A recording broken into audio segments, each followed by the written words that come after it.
अस्सलामुअलैकुम नाजरीन, आप देख रहे हैं आम आवाज न्यूज टीवी और मैं हूं आमना अफराज। नाजरीन, मैं आज जो प्रोग्राम करने जा रही हूँ वो है सहाफत के हवाले से।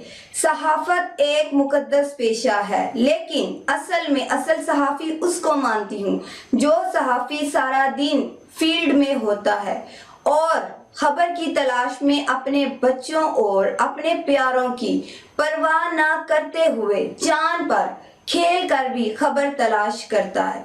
लेकिन इस कोरोना की वजह से सहाफियों के हालात ऐसे हो गए हैं। लॉकडाउन ने सहाफियों की सफेद पोशी भी निडाल कर दी है। सहाफी गैरतमंद होता है, ना किसी के आगे हाथ फैलाता है, सिर्फ और सिर्फ अपनी सफेद पोशी की वजह से।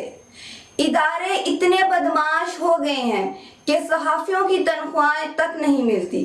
अगर इदारे चल रहे हैं तो सहाफियों की वजह से। इन टीवी मालकान और प्रिंट मीडिया के मालकान को सोचना चाहिए कि इनका भी घर होगा, इनके बीवी और बच्चे होंगे, लेकिन इस मुल्क में जिसकी लाठी उसकी भैंस। हालांकि सहाफियों की मुख्तलिफ तंजीमें भी हैं, लेकिन वो भी किसी की कोई सुनवाई नहीं हो रही। मौजूदा हुकूमत को इस बात का ख्याल रखना चाहिए कि सहाफत पाकिस्तान का चौथा सतून है, लेकिन हुकूमत की अदम तवज्जोही की वजह से सहाफत इन हालात में दिन ब दिन कमजोर पड़ रही है।